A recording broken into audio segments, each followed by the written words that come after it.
মহাকাশ গবেষণায় এখন বিশ্বের উন্নয়নশীল দেশগুলোকেও চ্যালেঞ্জের মুখে ফেলে দিচ্ছে ভারত। মঙ্গল থেকে চাঁদ মহাকাশ অভিযানে একের পর এক মাইলস্টোন ছুঁয়েছে ভারত। ইসরোর হাত ধরে মহাকাশে মানব অভিযান এখন শুধুমাত্র সময়ের অপেক্ষা। অনেক কম খরচে মহাকাশ অভিযান করে ইসরো নজির গড়েছে ঠিকই, তবে এই গবেষণার ক্ষেত্রে বিপুল বিনিয়োগও করা হচ্ছে।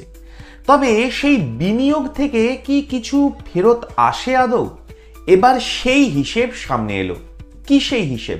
সব বলবো এই গুরুত্বপূর্ণ প্রতিবেদন শেষ অবধি দেখুন। আমি দীপেন্দু, দ্য নিউজ বাংলা লাইভে আপনাদের স্বাগত জানাই। সম্প্রতি ভারতের এই মহাকাশ গবেষণা সংস্থা একটা রিপোর্ট সামনে এনেছে। সেখানে দেখা যাচ্ছে ইসরোর বিনিয়োগের অনুপাতে লাভ হয় ঠিক কতটা।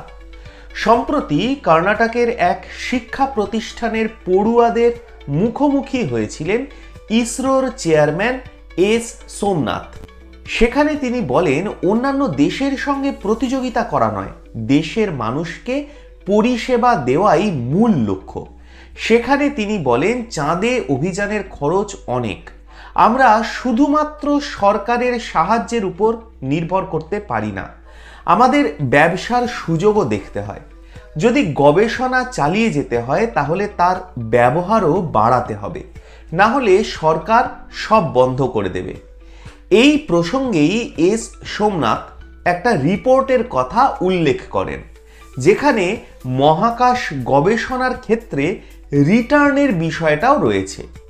Space minister Jitendra Singh national space ডেতে জানিয়েছেন, 2023 থেকে 2024-এর মধ্যে ভারতের জিডিপিতে স্পেস সেক্টরের অবদান $6,000 কোটি।